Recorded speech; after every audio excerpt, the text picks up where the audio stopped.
Welcome to another episode of the No Ceilings Podcast. I'm Tyler Metcalf, joined, as always, by the one and only Tyler Rucker. Rucker, how are we doing?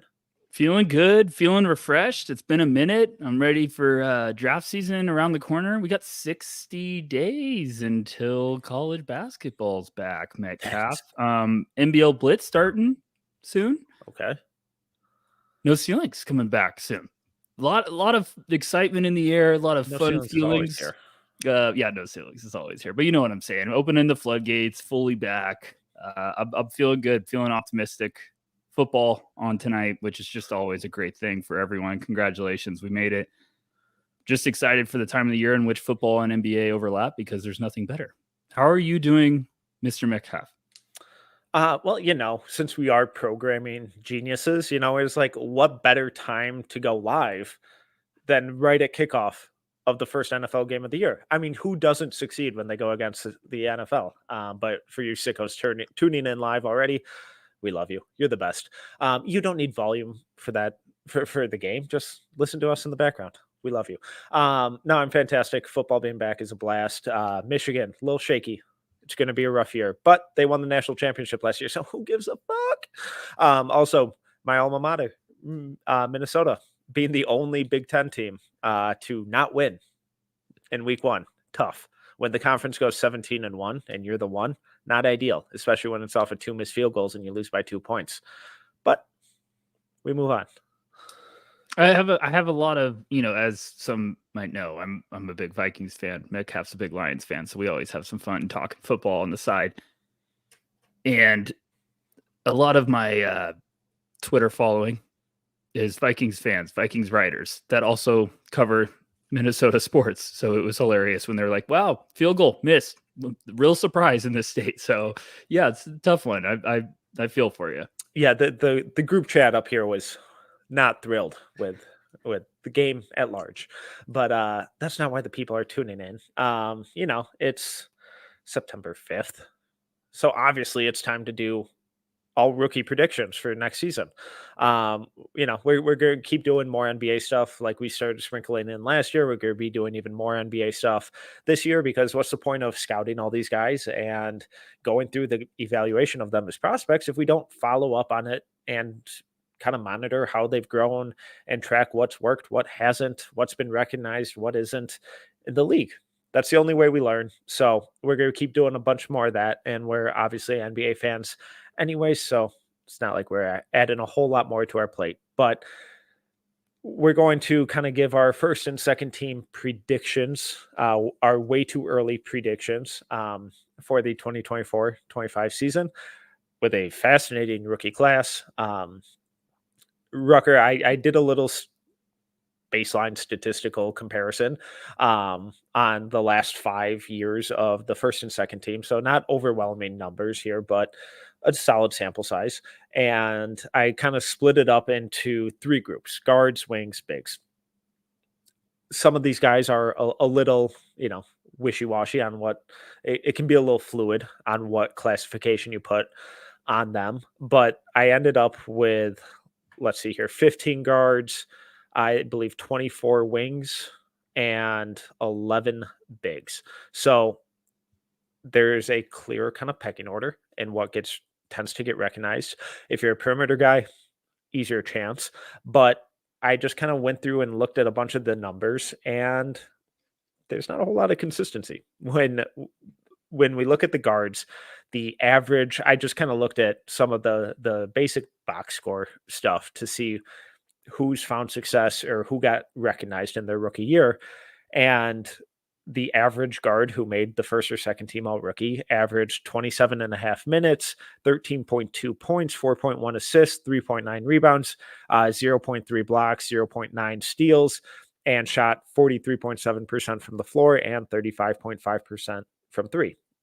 None of that is anything there kind of standing out to you, shocking, or is it just kind of like, yeah, those are kind of mediocre numbers? I think if it sounds weird to say, but if anything, I'm like, okay, those numbers are a little bit better than I thought. And you would think like, oh, all rookie, those numbers should be fantastic. But I'm mainly with the guard position. I don't know if you feel this way. It's like we always talk about it's one of the biggest learning curves.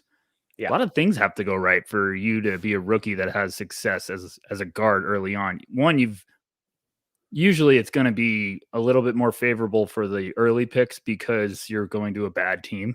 No offense for everyone picking early, but you're going to a bad team. So the hope is that you're going to get playing time. You're going to get minutes. But I always think it's a little impressive if you're a guard that comes in and you have immediate success. John Morant was a guy that was like a outlier. It's just like, whoa, this never happens with these guys.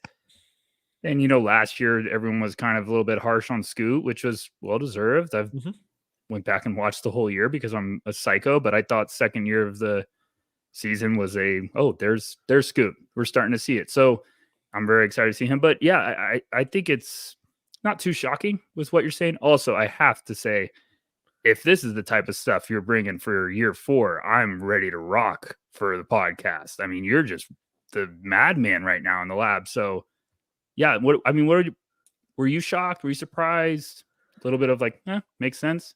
So a common theme between all 3 of these groups is that rebounding kind of stands out. And for guys to be just for sake of clarity, I did include Josh Giddey in the guards, and he averaged 7.8 rebounds per game, so that skewed it up a little bit.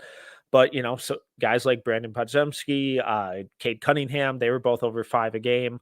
LaMelo Ball over 5 a game. John Morant at 3.9 a game. So it's like it's an easy area for these guys to kind of boost their numbers. But the big thing that really stood out to me was these guys have to play. They have to get opportunities, and this will come up later as one of the kind of struggles as we put these teams together. But only 2 guys played under or averaged under 20 minutes a game, and that was Bones Highland at 19 and Emmanuel Quickly at 19.4. So the common theme across all of these position groups is that all of these guys get a lot of minutes to show. So it's not necessarily a testament on who's going to have the best career, but it's who got the most opportunity to play and kind of build up those counting numbers. With the Wings, much bigger group, but their averages minute wise 28.3, 12.8 points, 2.2 assists, 4.8 rebounds. So again, that rebounding number kind of skews higher than the rest of these. 0.5 blocks, 0.9 steals, 45.6% from the floor, 33.8% from 3. For me, again, kind of building off of the guards, defense doesn't seem to matter in these votings at all. And shooting efficiency isn't really that big of a deal either. Yeah, I feel like it's tough to say this, but it's definitely a stat. Like, if you're having good stats, you're obviously going to get some more attention and more votes and more respect. Shouldn't be shocking. But I also think I'm saying more if you're filling it up all over the place, like the rebounding is really interesting to me, especially with like the guards, but also with the forwards. You don't see a lot of assists there because I think you're drafting a lot of forwards to be like, go put the ball in the bucket. Yeah, that's interesting. The 3-point percentage is funny. It feels low, doesn't it? It feels low. How many years was this? 5? The last 5 years. Feels low. Yeah. And there's also probably, now you're going to make me go down that rabbit hole and see like who it was. There's got to be guys that are also like really helping that curve too. So it's like, yeah. So again, this one was a little more kind of tricky in terms of who I included, who I didn't. And sure you can argue either way on this, but like I included Paolo in the Wings. I included Benedict Mathurin in the Wings and not the guards, but both those guys were, right around 30%, give or take a percentage point or 2. I included Amen Thompson in the Wings because towards the end of the year, he was kind of playing small ball 5. Yes. He was playing wing. He was playing forward. He was playing point. He was just playing. But then, a guy like Jeremy Sohan, I included as a wing. He probably should have been in as a big, but he was at 24.6%. But I mean, there are only a handful of guys who are over 40%, like Desmond Bain, who was at 43.2%.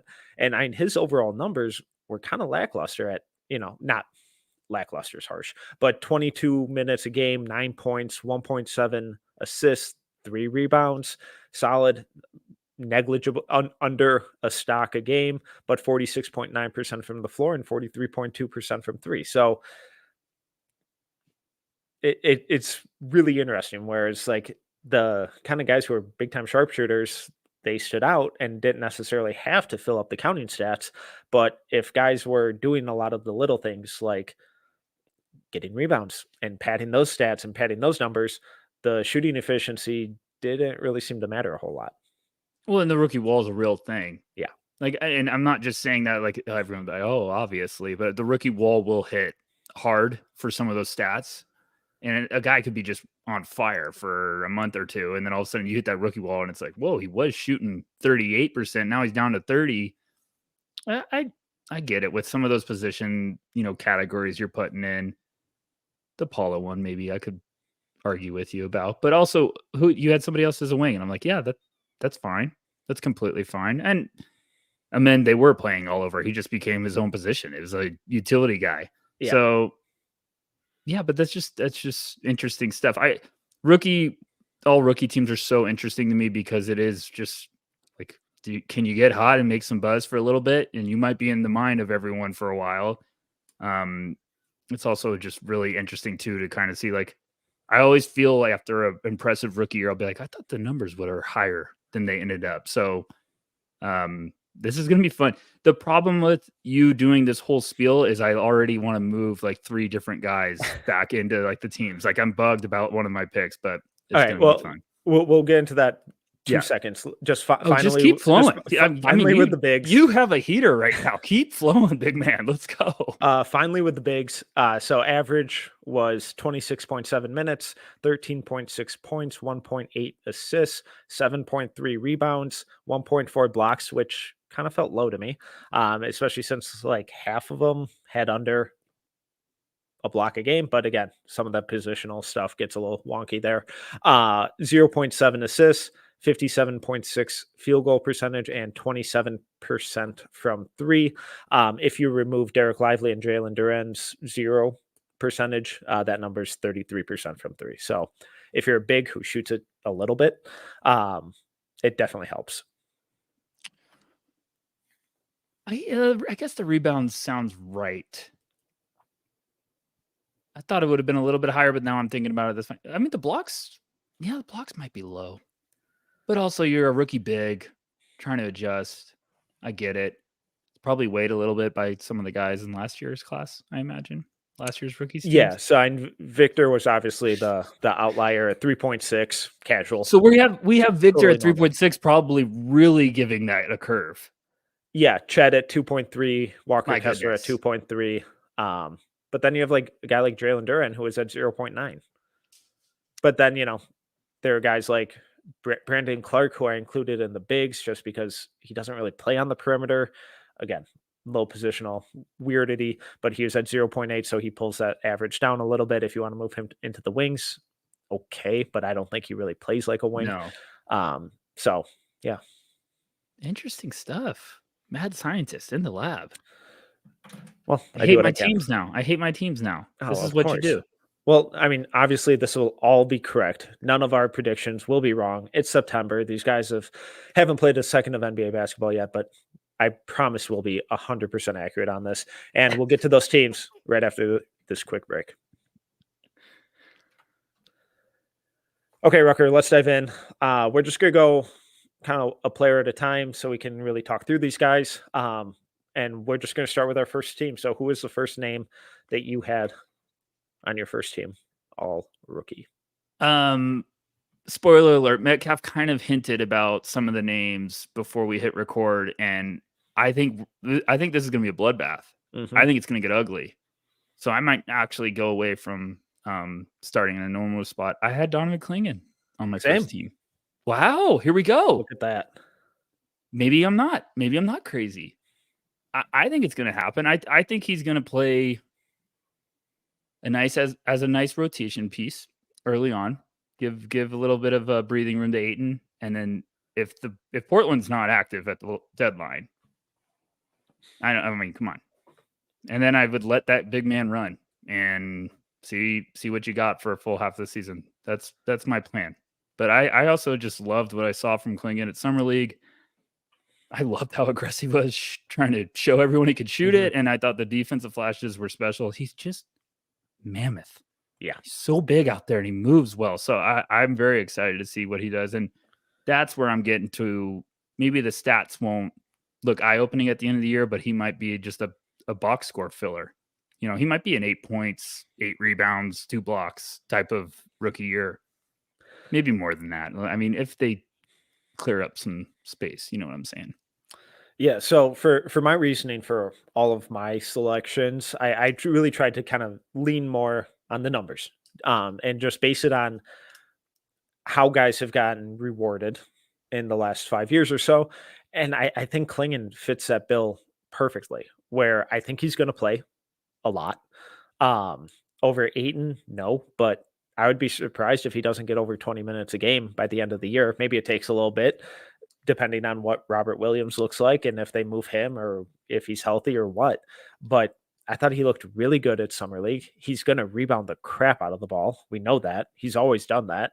Um, and he's going to block a ton of shots. So if he can get to that 7, 8 rebounds a game, 1.5 to 2 blocks a game, he's going to be super efficient scoring, I would imagine, because I know he shot it, at least the volume was there in Summer League where he's trying to space the floor. But I would be really surprised if they let him just have that type of leash once games actually kick off. So the bulk of his scoring is probably going to be offensive rebounds, lobs, tip dunks, all that kind of stuff.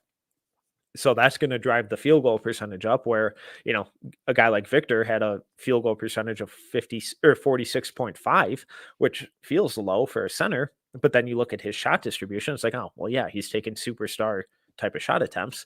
And then you could look at a guy like Walker Kessler at 72% as a rookie. And that's the more of the shot attempts that I'm thinking Klingon's going to have. So I think he's going to be super efficient, really pile up the minute numbers, the rebounding numbers, and the block numbers. And if he can get just over 5 points a game, if he can get to that 7, 8, 9 range with 7 or 8 rebounds a game, block and a half, I think he's an easy pick. I mean, he should feast off of, bench minutes. Like off bench lineups, he should feast. And then injuries happen. We don't root for him, but injuries happen. And all of a sudden you look up and, hey, maybe Aiton's out for 2 weeks. And it's like, all right, let's let Klingon run. And you never know. I mean, I just think he's going to be too valuable. He's going to get a lot of easy buckets. He's going to be a fantastic lob threat. He's going to be awesome for those guys playing alongside him. For those guards, those scorers, like his passing is really going to pop, his screen ability. So I just think Klingon's a good pick there. And I'd be a little shocked if he isn't on the first team at the end of the year. I just think there's too much potential too with that team. If they do make a couple moves, they should let Klingon run wild. All right. Well, the next guy that I'll bring up, another guy who I had on my first team, and remember, all rookie, positionless. So these teams are gonna look a little weird, but basically exact same reasoning as Klingon. Zach Edey. I think he's gonna be first team. Wow, He's gonna play. He's gonna play a ton. He's going to be on a Memphis team that I think is going to be really good, and I think battling for home court advantage. I think they're going to be battling for a top 4 seed if they can stay healthy. He's going to play. He's in incredible shape. We saw throughout his entire college career that dude can play and be on the floor for basically every minute. Obviously, NBA pacing and all that is a little different, but he's going to rebound the crap out of it. He's going to score super efficiently. He's going to draw a ton of fouls, and he's going to protect the rim.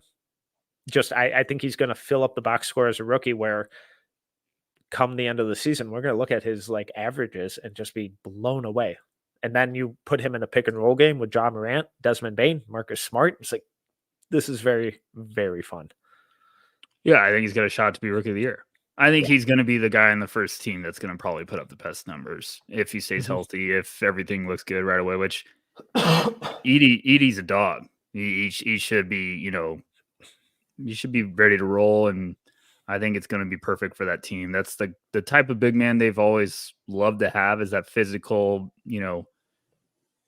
space eater in the middle of the paint that could really do a lot of stuff. He's going to be awesome on the boards. I also think he's going to shock some people with his mobility, and we're going to look up and be like, guy's running away with rookie of the year. I just think it's going to be a class, I think, with a lot of contributors that are probably not going to shock people with box score production. I think Edey could be the guy we're looking up some nights being like, Edie had 18 boards. Like he's just going to be a mammoth of a man in the middle. So yeah, I had Klingon and Edie first team, felt pretty good about it. Love that you kind of threw out the disclaimer about positionless, because I kind of tried to stay with a little bit of, normalcy, but positionless Metcalf is going to be very fun. And you're right. I should have, just gone crazy.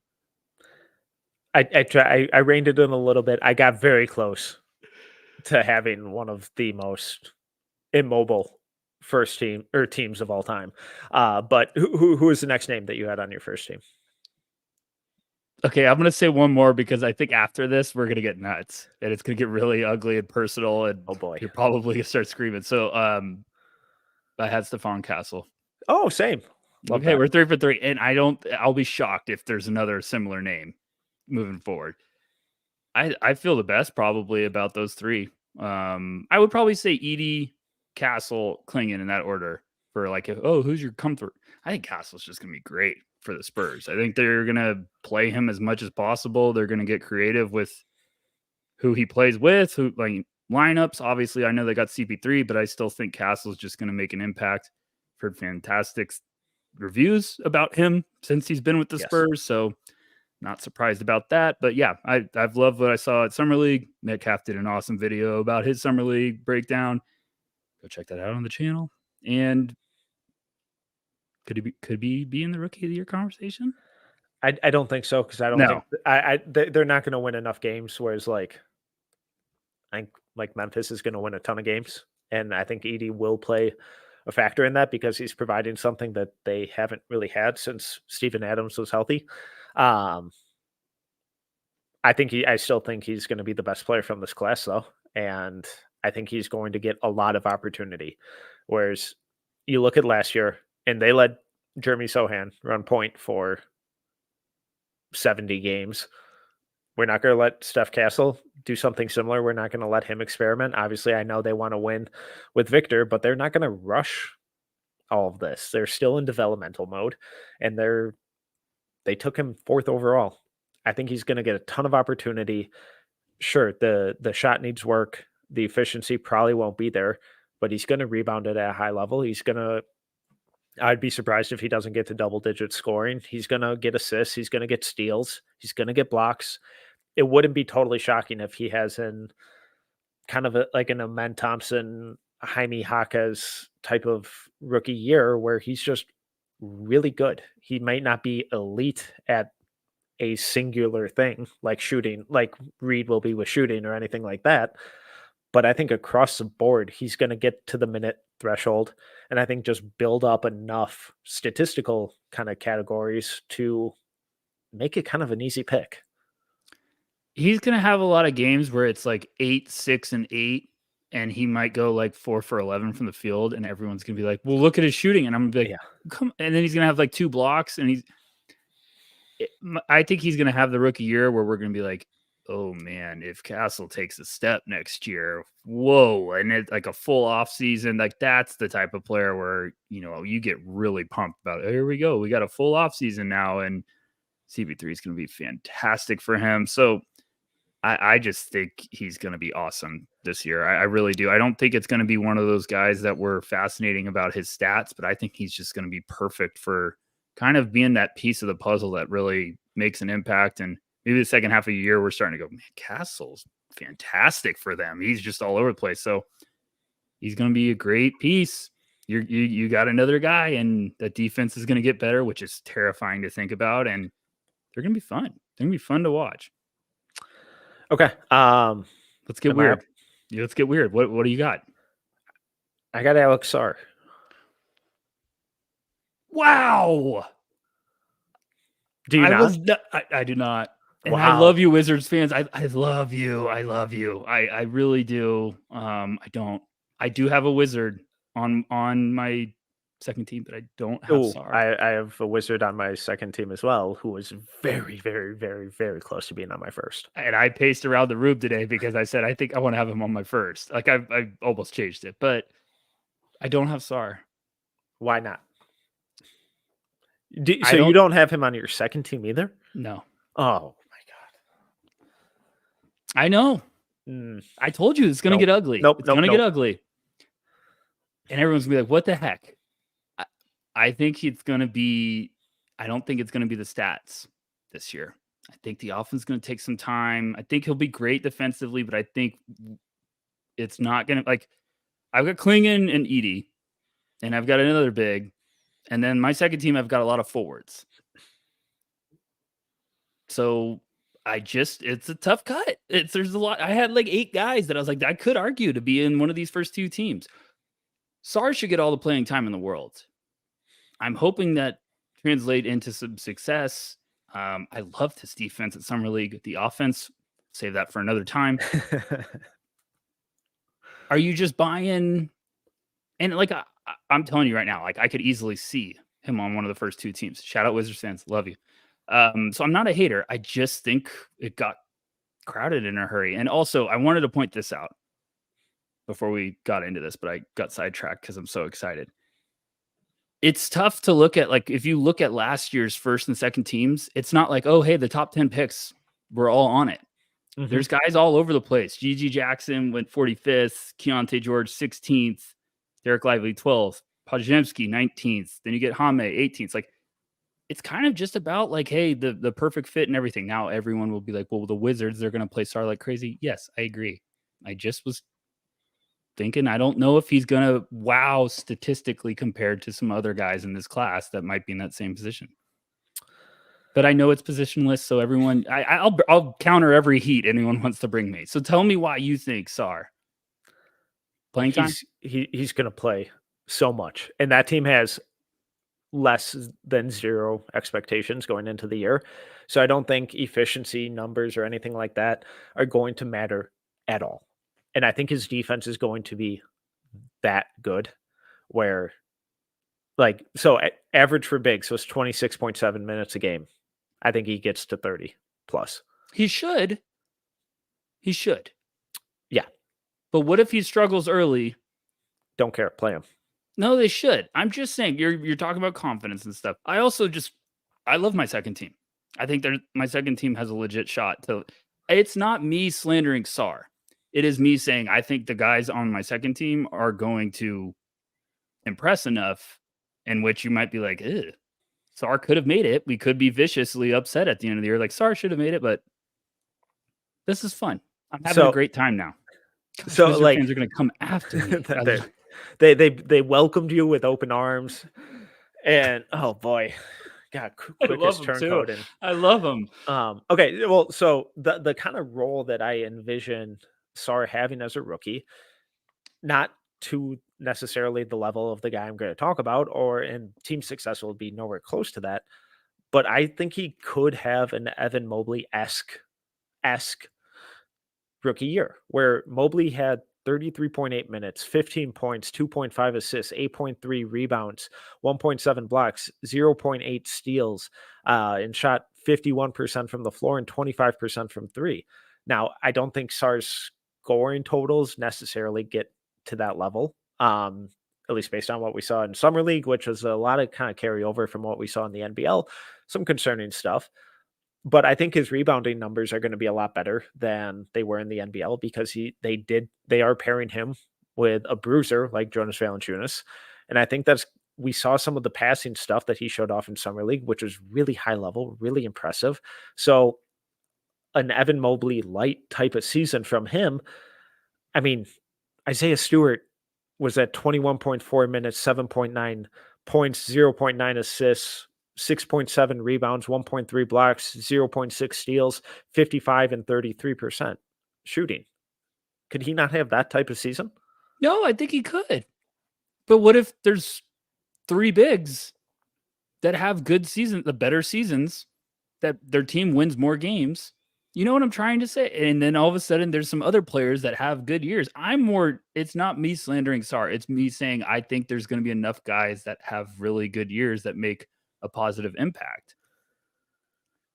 You're just also wanting to put like 4 bigs on one team. I came very close to putting bigs on one team. I'm hoping Sarr. You know what Sarr could be, and I'll spin to positive town right now. Sarr is the perfect, like, hey, get past the All-Star break, and then things just start like, okay, let me find my groove, let me get a little confidence, and then he has a great second half of the year, and then we're like, yo, he's there. He's going to make one of the teams for sure. They got to play him as much as possible. And they're going This is why you took him. This is why you're rebuilding. Just play him. Just let him learn. Growing pains are okay in this league. So, yeah, I'm not hating on him. Go ahead. Move on. Right. It's going to get nastier. So let's just keep this going. All right. Who's the next guy you had on your first team? You want to get really nuts? Here we go. Buzelis. Yeah. Okay. Yes. Didn't have him on either. I knew you did. See, here we go. We're going to get ugly. They're going to play him all over the place. I love what I saw at Summer League from him. I think he's going to buzz there, and I think they're going to get to a point where they're just like, let's play him. Let's get him reps. And I think he's going to be a good piece early on for them. Also, what if he just starts shooting and we're going to be all pissed about the year he just had as a prospect? What if he just starts shooting the crap out of the ball? So, well, I knew this one was going to be nice because he hasn't shot it outside of high school in the last 4 years. I'm just saying, I think Chicago's going to play him a little bit, like 3 and 4. I think he's going to be a good, nice piece early on. I'm believing. I felt good about that one, but I also felt good writing that down, knowing Metcalf's going to hit it. So. Go ahead.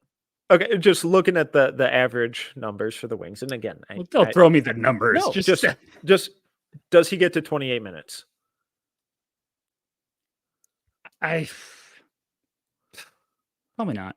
Does he get to 13 points? Maybe.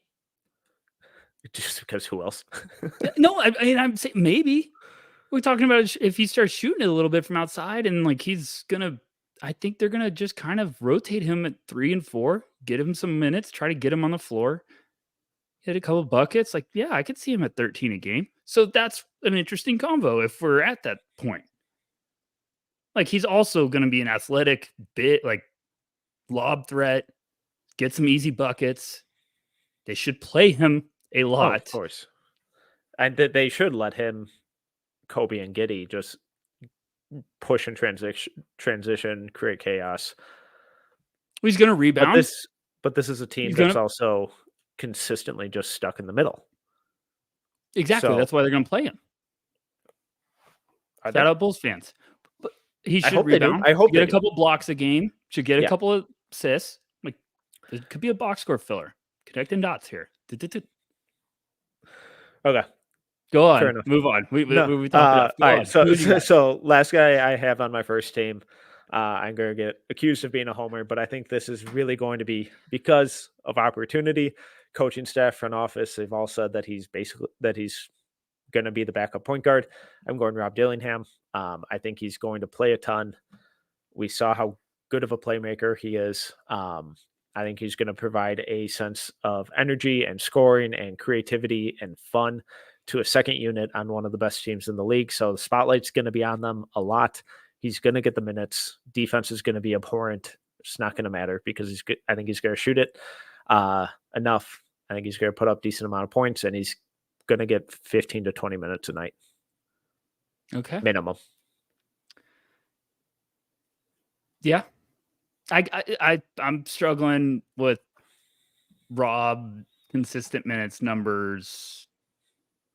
I'm just in wait and see. I love him there. I love the fit. I think I just want to see how it works early on with like the defense around him and everything. It probably should work. Probably should be fantastic. It should be.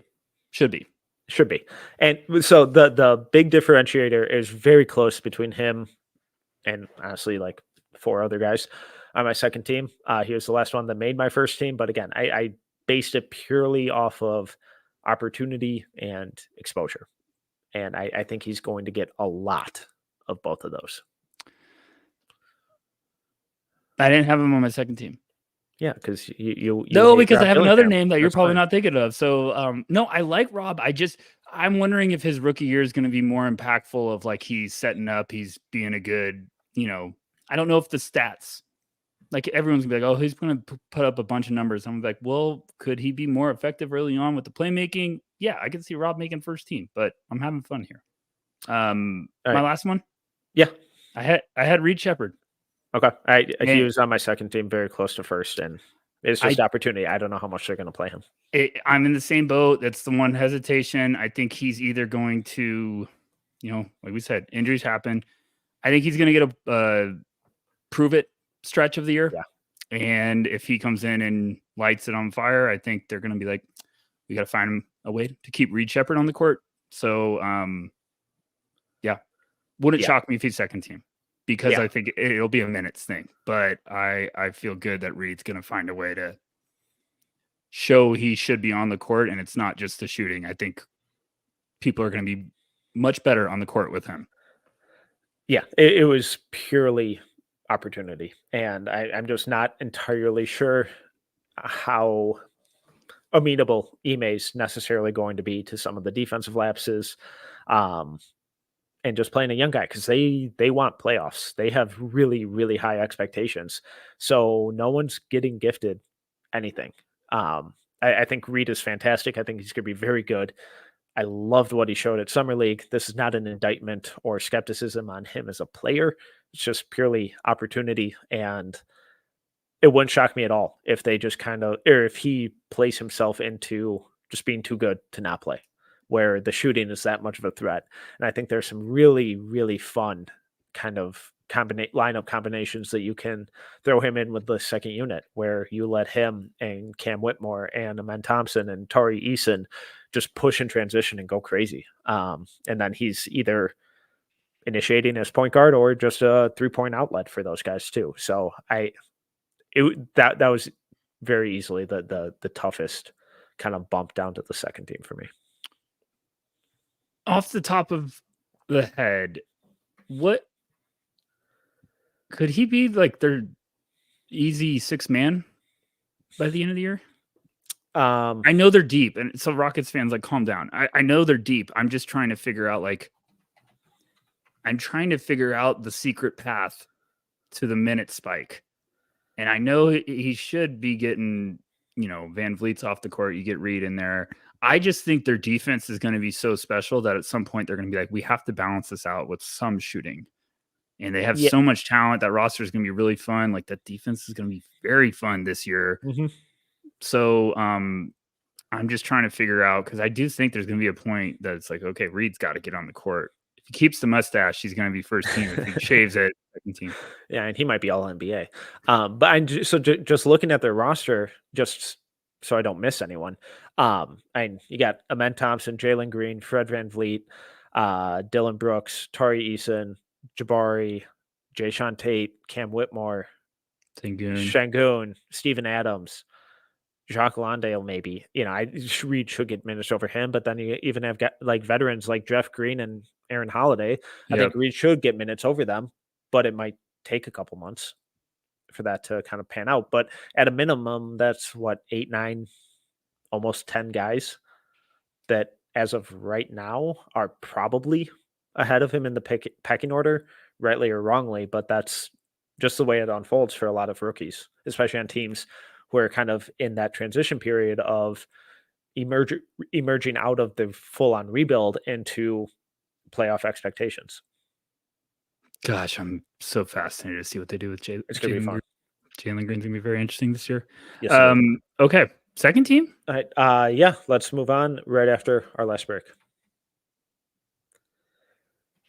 Okay, for the second team, Reed Shepard's already off my board.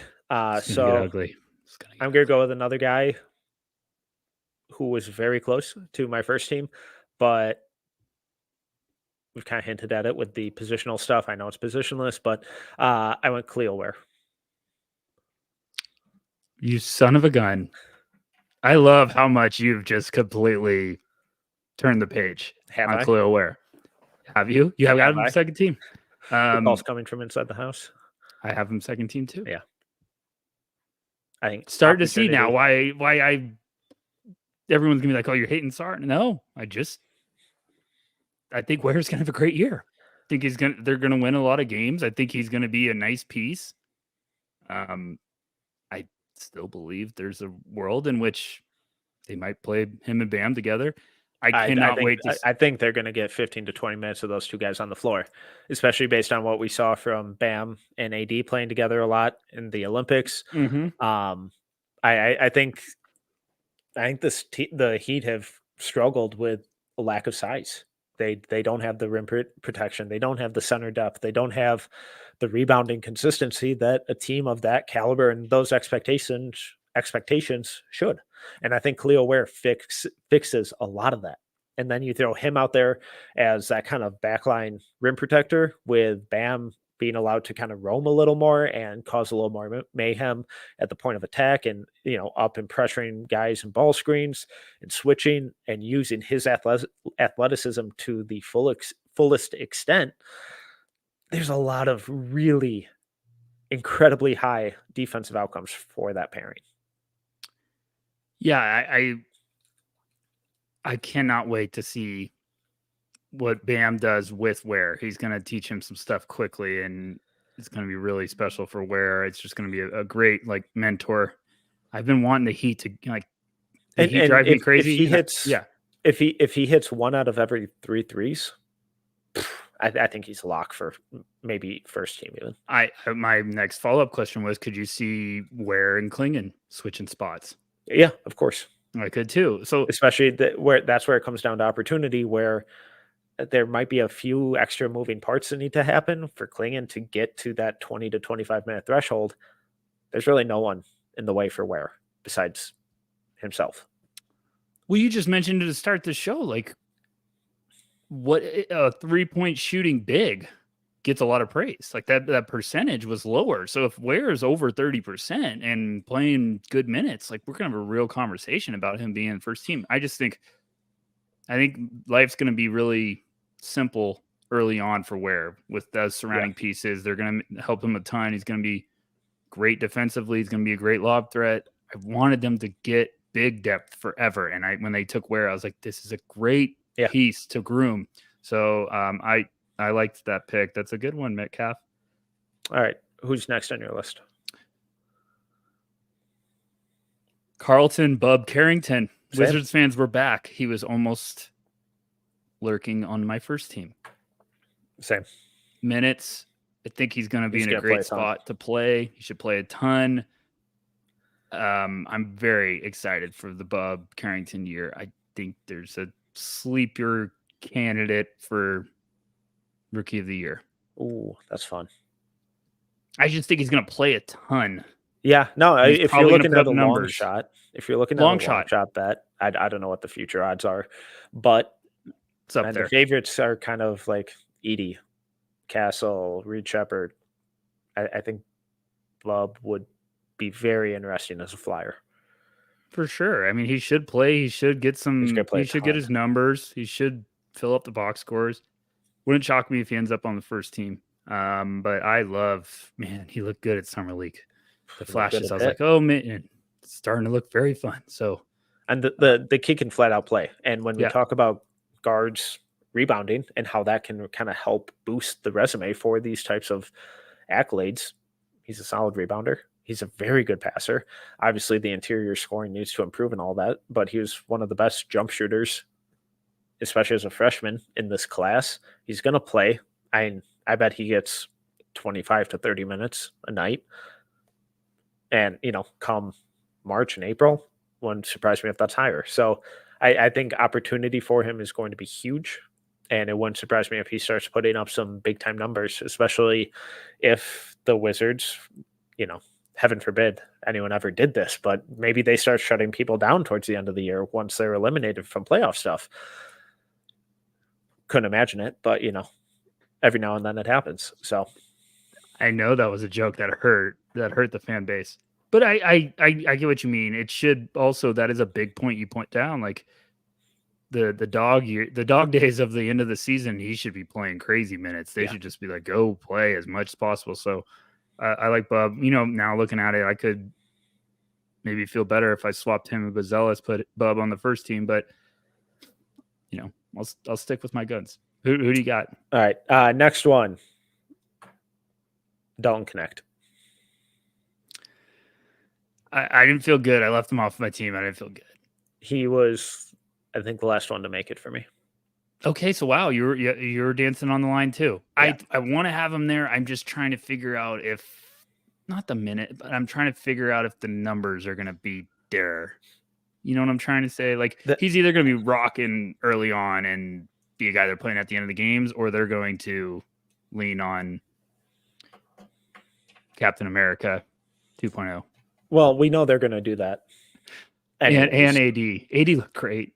Yeah, he looked fantastic. He looked fantastic. So I just think Dalton might not be getting a lot of crunch time minutes early. Oh, definitely not. But I think I was really underwhelmed with his summer league.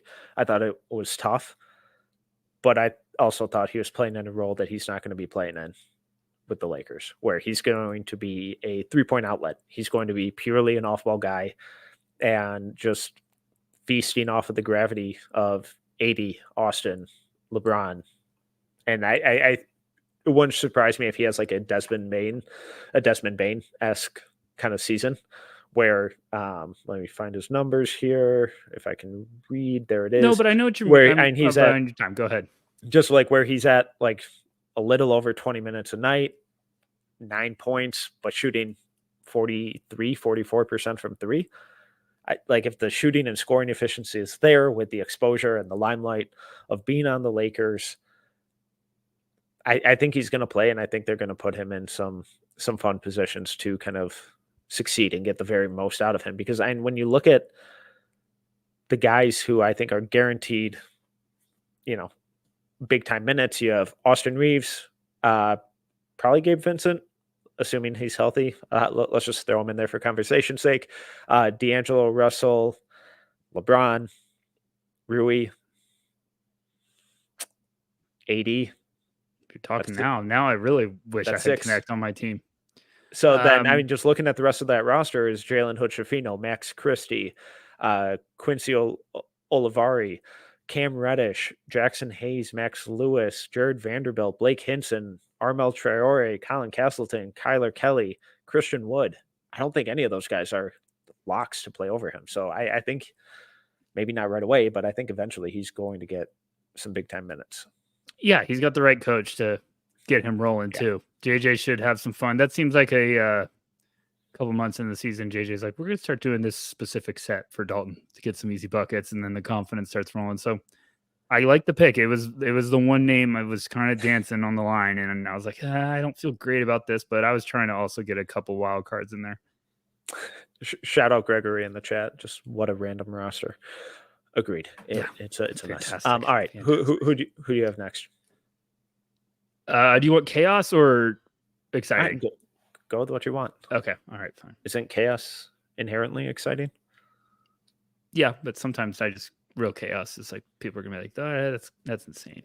I'll throw a wild card out because I was trying to get someone that's like, hey, someone always surprises and gets on one of these teams that we're not thinking after draft night.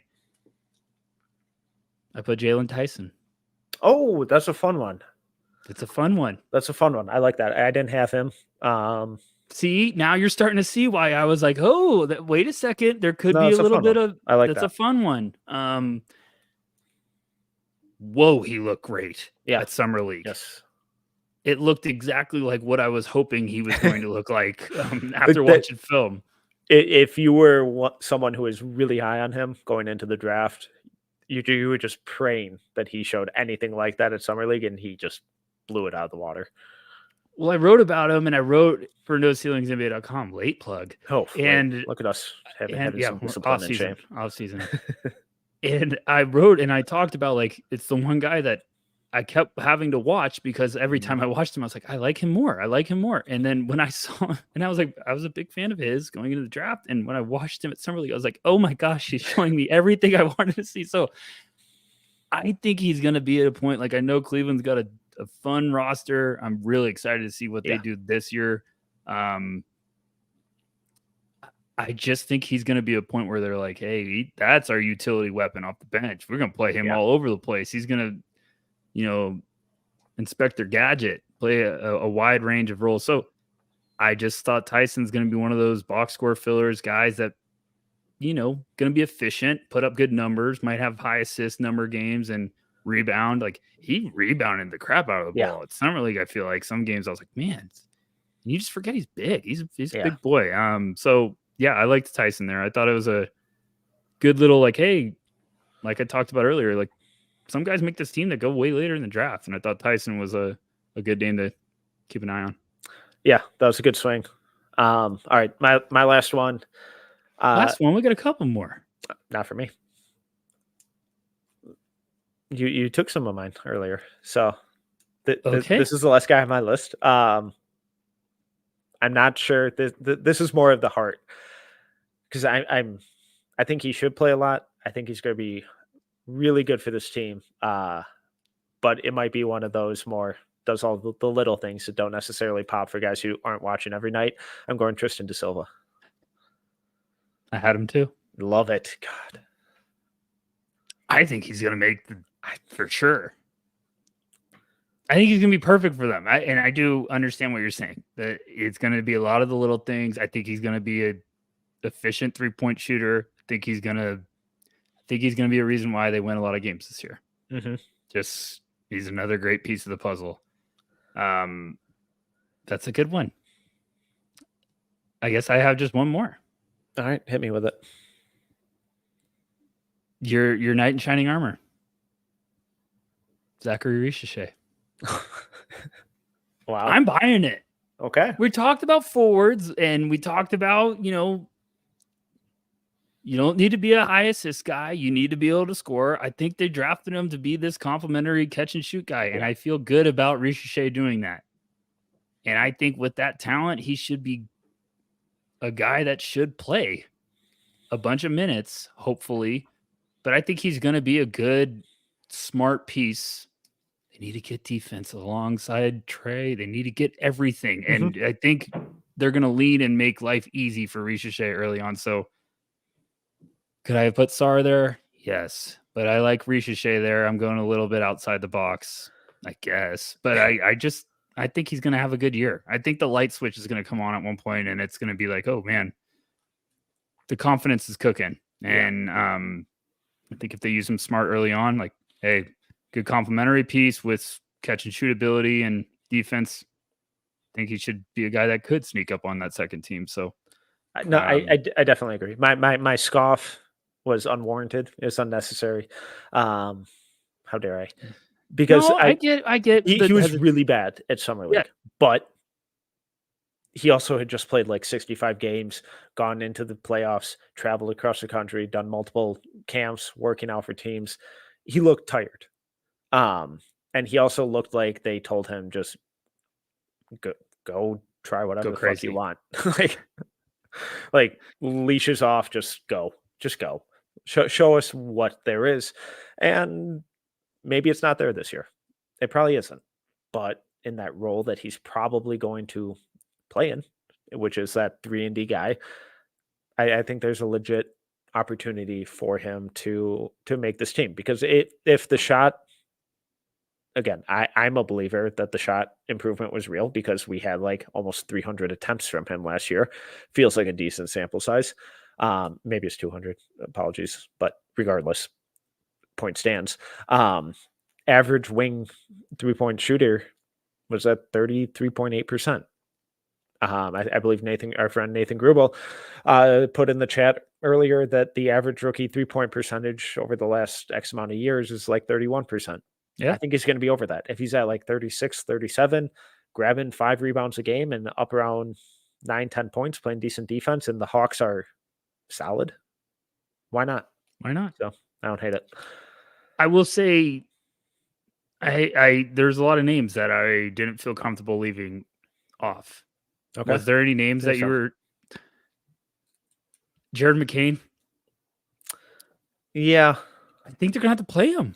I think they're going to have to, yeah. And it's not a... I definitely think there's a path. It's not a slander to the Sixers roster. It's just you get to a point where you're like, you're going to have to play this kid. Like, you got to have guys on court. So I think McCain could also be one of those, like we talked about, his rebounding. He's a smart player. If Philly's having a fantastic year. I think Mhm. guys always get a little bit more buzz. Connect was off my team. I didn't feel great about it. I could probably swap him and Ricochet, but I just think Ricochet is going to have a good year. Uh, Devin Carter, I kind of thought about for a second, I but did too. The I'm injury just not. And thing. yeah, exactly. His injury not totally sure opportunity wise, based on expectations. I think he'll play, but to what extent? Um, I had if Deron Cody. Holmes was healthy, I he'd be would have on. had him. He would have been on. He would have been there, but Cody, I not so. had, and then I was like, I don't think maybe he's efficiency spending and some stuff is gonna. time with Salt Lake City as a Adembona rookie. was one that I thought about. I did think about a Dem. I said that could be a sneaky, and then I was like, that's where I also was like, I can't. I got to a Dem, and then I was like, if I'm not putting Sarr there, I'm not putting a Dem. I put Holland in my conversation, and then I was like, no, it'd have to be a lot of stuff. Could Oso Ighodaro be a sneaky I long did shot? have Oso in my. I said because I think they're gonna have to play him, and I thought he could sneaky get up there. I had Shireman, I had Tyler Kolek. The only other one that I was like, maybe if things go about as horrible again as they did last year was Cam Spencer. That's a good wild card. Yeah, that's a good one. That's a good one. I have a weird feeling that they're going to start playing him like end of the year, and it's going to be like, Rocks. oh, Cam Spencer playoff series is really so going to be good. fun. Yeah, it was interesting when you get to some of those other names where Yeah. you're considering, and like, because I was like, Holland could be second team, he could play, and then looking back now, I mean, it's just going to be a really interesting year with this class. Like, it's going to be fun to monitor this. Any other names where you're just like, I don't think Kaishawn George is going to get No, there were a the lot where it's numbers. like I think they'll be solid long term, but I'm just not totally confident that they're going to play enough. Well, like a Tyler Kolek, I think he's Yeah, going to be good, but with Deuce, with Brunson in front of him, maybe they move McBride and then kind of Kolek is like, or Kolek. I think Tibbs is going to love Kolek, but they have NBA Finals expectations, so they're not going to fuck around. So it was just I'm not sure about opportunity, and it was a lot of that where I think the guy's going to be solid long term, but year one opportunity and numbers wise, I just don't think they necessarily have a chance at meeting a lot of those thresholds. And again, the most consistent one across all play types was minutes, where guards 27.5, wings 28.3, bigs 26.7. If you're not going to play, and like there were only like 5 guys who played under 20 minutes a game, and that was Terrence Davis, uh, Emmanuel Quickly, and Bones Highland. So only 3 guys in the last 5 years. gonna be interesting. Gonna be interesting with this class to see if they give that number a run for its money. Yeah, because I'm just saying there's gonna be a lot of guys that are gonna be like the pieces of the puzzle that I don't know if you're playing heavy minutes right out of the gate, but you might be really liking what they could do in the rotation. So yeah, I feel like I don't know. It's gonna be really wild to kind of see who hits. Like I even thought like, oh, maybe Bill Palski, but then I was like, no. All year, then I was like, no. Like I'm trying to figure out who's the guy that's going to surprise and like, oh, he's going to play a little bit more than I was think it's going to be expecting. an upperclassman. I think it's going to be like a Jalen Tyson or Tristan Da Silva. I think it's going to be one of those guys. So Tyson, I think, could make first team. But that's my hot take. So Metcalf, this was fun. This was a blast, as always. We'll be back next week with a redraft. It's getting serious. Surely no one will overreact to that. That'll be a blast. Yeah. In case you missed it, I had a couple pieces go up in the last week or two. One on Drake Powell, headed to North Carolina, one of my favorite players in this class. And then Thursday this week, I had one on Liam McNeely, who's headed to UConn. Match made in heaven. I cannot wait to watch him in that system. God, that's going to be fun. It's like a blend of Cam Spencer and Alex Caravan into one player, elite shooter at 6'7", solid defender, really good passer. Should be fun. And then I also had a video breakdown on Drake Powell over on YouTube. Make sure to go check that out. I'll have one coming up on Liam McNeely, plus many more in the near future. You're cooking. I love Rucker, this is a blast as always. He is Tyler Rucker. You can follow him at Tyler_Rucker. I am Tyler Metcalf. You can follow me at TMetcalf11. You can find all of our stuff at No Ceilings NBA on Twitter and at NoCeilingsNBA.com. If you enjoyed this episode, please make sure to subscribe, leave a review, and 5-star rating. Until next time, see ya.